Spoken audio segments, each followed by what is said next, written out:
Namo tassa bhagavato arahato samma sambuddhassa. Namo tassa bhagavato arahato samma sambuddhassa. Namo tassa bhagavato arahato samma sambuddhassa. Buddhang dhammang sanghang namasami. So, continuing on with Buddhadhamma by Payutto, translated by Robin Moore, and Chapter 11, Happiness, and begin on page 850, E, Enjoyment of Sense Pleasures Without Affliction.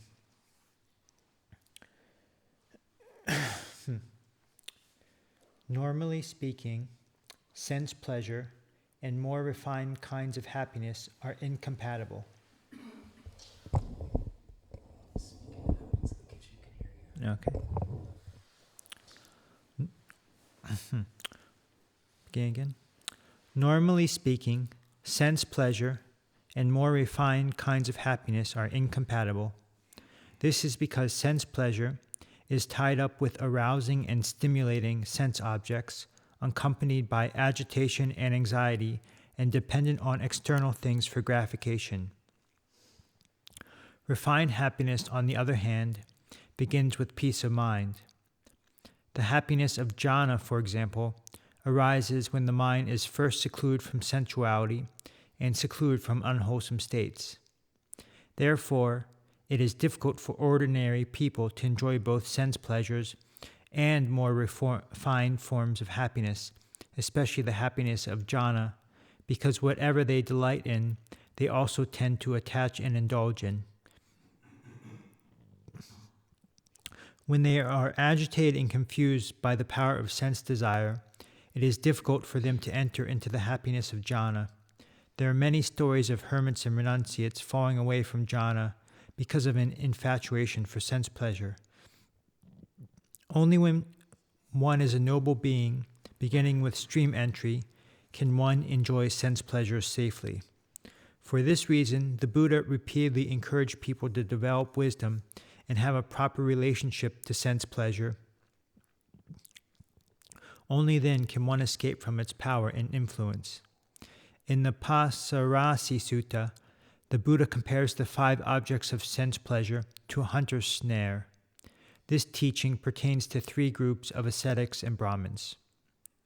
First group, those ascetics and Brahmins who enjoy the 5 chords of sensuality, kama guna, with attachment, infatuation, and indulgence, without a discernment of their dangers, and without liberating wisdom. They are similar to a deer captured in a snare. They will meet with downfall and destruction, slaughtered by the hunter, evil-minded Mara. Second group, those ascetics and Brahmins who enjoy the 5 chords of sensuality without attachment, infatuation, and indulgence, with a discernment of their dangers, and with liberating wisdom. They are similar to a deer lying on top of the snare, but not caught in it. They do not meet with downfall and destruction, and are subject to being carried off by the hunter. Third group, those bhikkhus who are secluded from sensuality, secluded from unwholesome states, who have attained a level of fine material and immaterial jhana, along with the cessation of perception and feeling, sanya vediyata nirodha, and who have brought the mental taints to an end, in other words, who have experienced supreme happiness. They are called those who have blinded Mara, who consequently cannot see any trace of them. They are similar to deer who wander freely and at ease in a great forest, undetected by the hunter. From this sutta, one can see that the Buddha did not simply teach to abandon an involvement with objects of sensual pleasure. He also taught a proper engagement to these things, by maintaining an independence in relation to them. One thus does not become enslaved by them, and one does not permit them to cause harm and to create suffering. The involvement with sense objects belonging to the second group of ascetics and Brahmins above is the way of practice most emphasized for general Dhamma practitioners. The key principle in this way of practice is encapsulated in the term with liberating wisdom, which is a translation of the Pali Nisaranapañña. It refers to wisdom that knows how to lead one to freedom. It can also be defined as wisdom escaping the enticements by craving, or wisdom preventing entrapment by craving. The commentaries generally define Nisaranapañña as an ability to reflect when using the four requisites, by focusing on the true purpose, benefit, or value of these things. For example, one uses clothing primarily to ward off cold, heat, wind, and biting insects, and to cover one's private parts, not for boasting or for show. One eats food in order to keep the body strong and at ease, so that one can perform one's activities, not for amusement, intoxication, or a sign of extravagance. The application of such wise reflection fosters inner independence, prevents enslavement to material objects, and helps to avoid the dangers and suffering stemming from spinning around in the vortex of moodiness, joy and sorrow, pleasure and disappointment. Moreover, it generates a balanced use of the requisites, which is a boon for one's life. Practice endowed with liberating wisdom, Nisaranapañña, is thus referred to as knowledge of moderation. Someone who relates properly to sense pleasure will find it easy to access more refined forms of happiness. As such, happiness is dependent on wholesome states of mind. When one has experienced refined happiness, this happiness then helps in turn to guide one's search for and partaking of sense pleasure, keeping it within correct boundaries. This is because one appreciates the value of more refined happiness. And when one reaches higher states of realization, comprised of ever more profound forms of happiness, one will not return to seek out sense pleasure again. Section F. Liberated enjoyment of sense pleasure. Noble disciples, Arya Savaka, are endowed with liberating wisdom, Nisaranapañña. They enjoy sensual or material pleasure with a thorough understanding, preserving an inner freedom, and avoiding enslavement by material things. They use and consume things by recognizing both their benefits as well as their potential harm. They are able to manage things and manage affairs in a way that leads to the well-being of themselves, their families, their companions, their dependents, their co-workers, their community, and indeed of the entire society. Moreover, they are aware, both in regard to themselves and to others, of how to progress and develop on the noble path, Arya Magga. In reference to monks or monastic residents who aim for higher forms of happiness and freedom, the Buddha taught to abandon sensual desire and to pass beyond material things. But in reference to householders, he did not emphasize the abstinence from sensuality. Instead, he emphasized managing the consumption of material things and dwelling in contentment in a way that is safe from ill effects and conducive to the greatest blessing for oneself and others. Of course, liberating wisdom is also a key element for householders or lay people, both in respect to enjoying sense objects safely in a way conducive to benefit and free from affliction, and to guiding one to greater levels of well-being. The Buddha thus emphasized the constant application of such wisdom in the engagement with all things by clearly recognizing three principal factors: the benefits, the dangers, and the escape. Or in other words, the advantages, the drawbacks or faults, and the point of deliverance and freedom, which constitutes a state of completion, transcending both the advantages and disadvantages that are still inseparably bound by one another. When teaching lay people who had either no understanding or only a basic understanding of the Buddhist teachings and who did not yet aspire to renounce the household life, the Buddha usually began with basic levels of practice, followed by more refined levels. This teaching by the Buddha is called the progressive instruction or gradual instruction, Anupubikata. The gradual instruction is composed of 5 factors, 3 expositions, kata, and 2 related subjects. The 3 expositions are as follows. 1. Dana kata, exposition on giving, renunciation, charity, and generosity. 2. Sila kata, exposition on moral conduct, on refraining from exploitation of others, and on refraining from causing social conflict and enmity. 3. Saga kata, exposition on heaven, in other words, a virtuous, wholesome life which is endowed with happiness derived from sense objects, kama watu. This exposition highlights those individuals, including celestial beings, who live an upright life and enjoy various levels of sense pleasure. This 3rd factor is the result of generosity and moral conduct. It points to a sense of responsibility in creating a wholesome life and society, and to experiencing a healthy form of sensual happiness. This gradual teaching introduced those lay people in the audience to the highest goal that they were struggling to find. They were able to recognize that when one lives one's life in accord with the first 2 principles of generosity and virtuous conduct, one will experience a faultless form of happiness and enjoy abundant sense pleasures, as described in the 3rd factor, and one thus achieves one's wishes. If the listener was prepared, the Buddha would then continue by describing the disadvantages of sense pleasure, kama dinoa.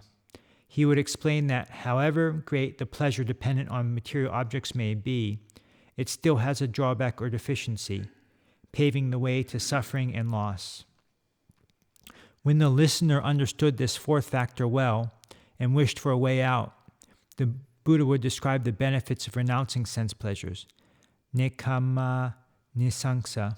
In other words, he would point out a life of freedom, of independence from material things, and of unconstrained happiness, which becomes a constant inner quality. The listener would then become receptive and aspire to reach a happiness independent of objects of sensuality, niramisa sukha. This was how the Buddha would develop a receptivity and readiness in people. He would prepare their minds gradually, in a way epitomized by the expression of old, cleansing and purifying a person's disposition. The Tipitaka states that when the Buddha knew that the minds of his listeners were receptive, malleable, unclouded, joyous, and bright, similar to a spotless cloth ready to receive dye, he would teach the 4 noble truths. When their minds were open, he would impart wisdom, enabling them to arrive at the truth, Satchadhamma, to be a personal witness to truth, until there arose the eye of Dhamma, Dhammachaku, and they would enter the community of the noble ones, Arya Pugala, from stream enterers upwards.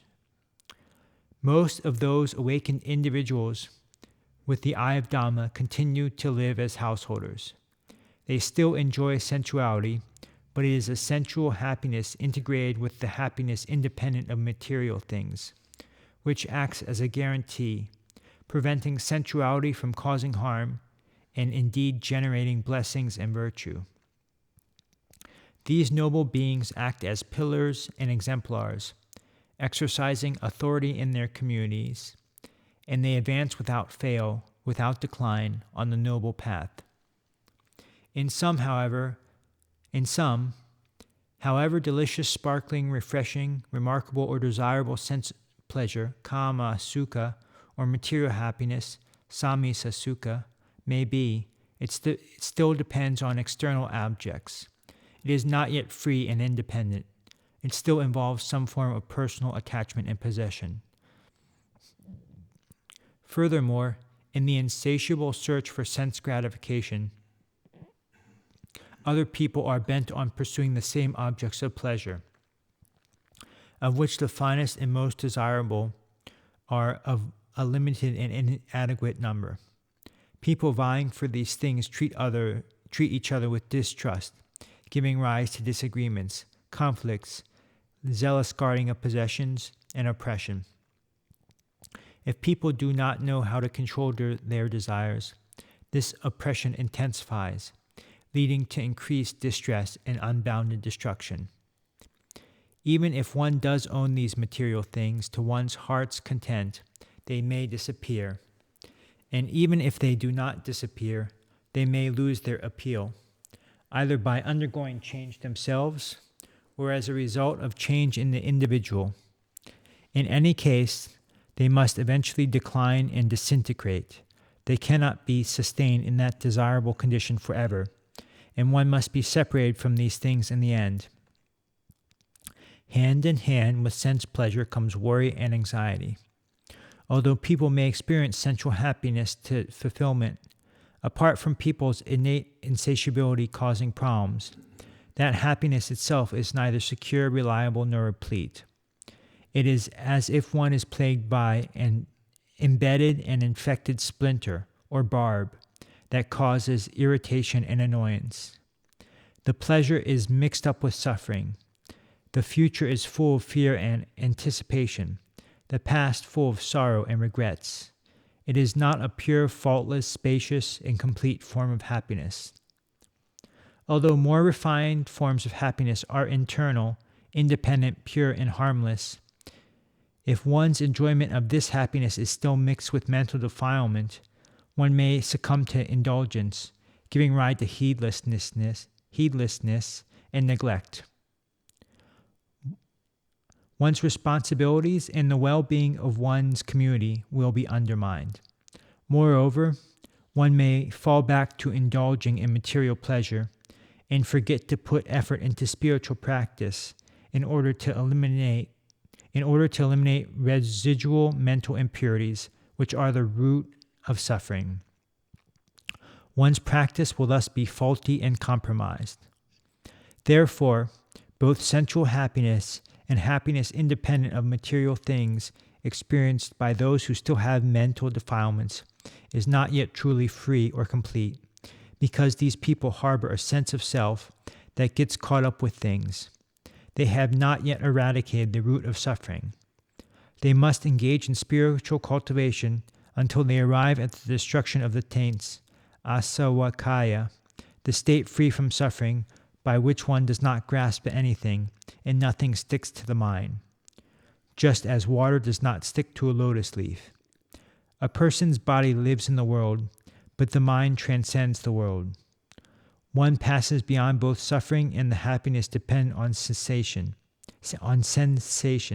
vedana, including refined sensations generated in the mind, and one reaches supreme happiness, which does not involve feeding on sensation.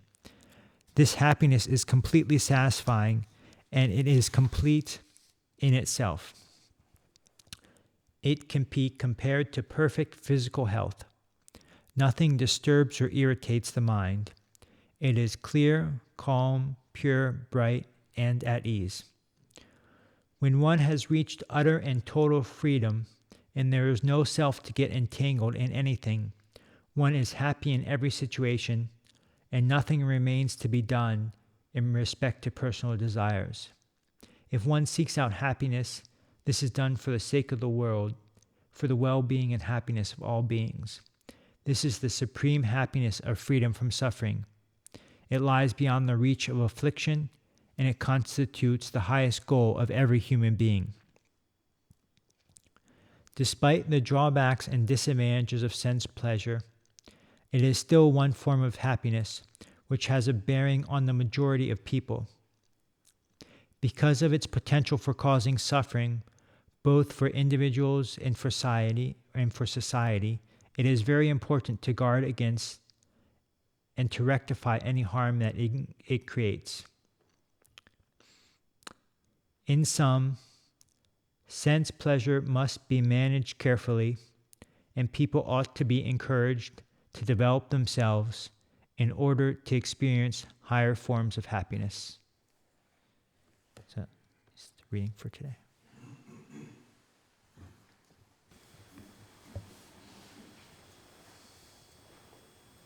was an interesting comment there right in the very beginning about the snares, the three analogies with the snare, which the second one was said in Brahmins who are in contact with sense pleasures but not tied to them or attached by them. And it's an interesting thing I picked up on was that it's like the deer laying on top of the snare, and it doesn't get snared, but a hunter can come by and carry it away if he wants. It's like there's still kind of a danger there.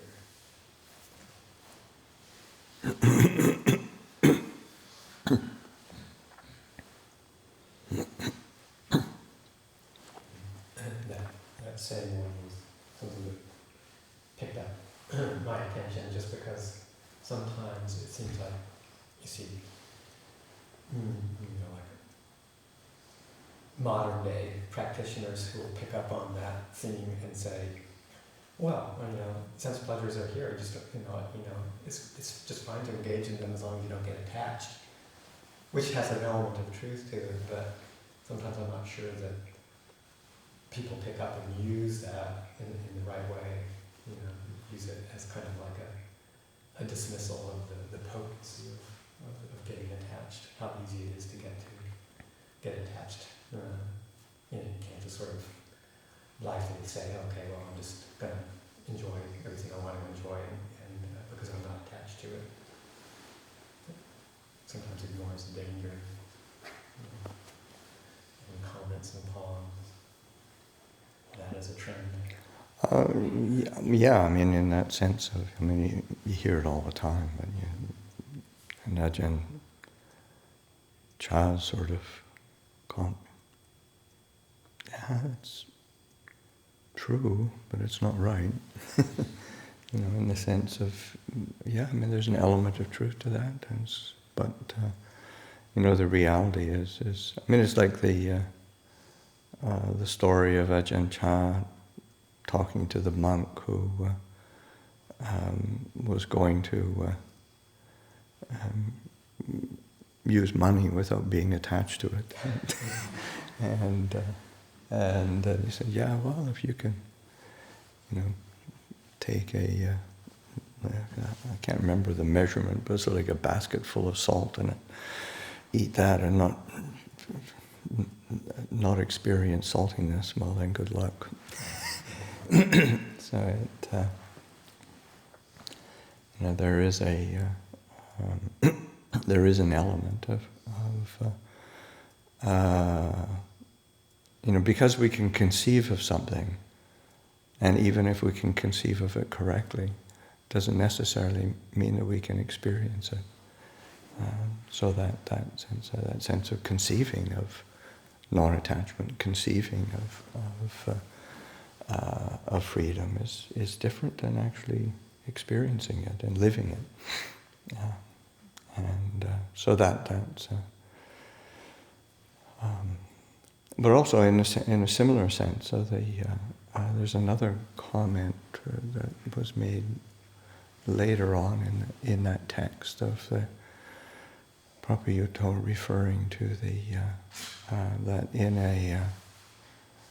in the Buddha's time and in an ideal society, then you have a very large number of stream enterers who are lay people living in the world and living skillful lives in the world, and setting good examples for the world. I thought it was quite beautiful.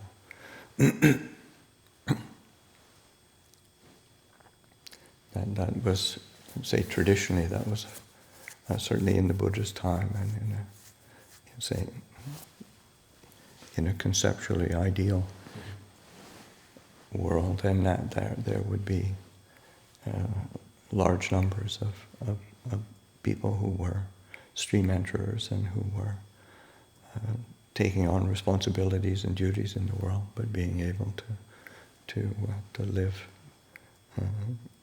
exemplary lives. We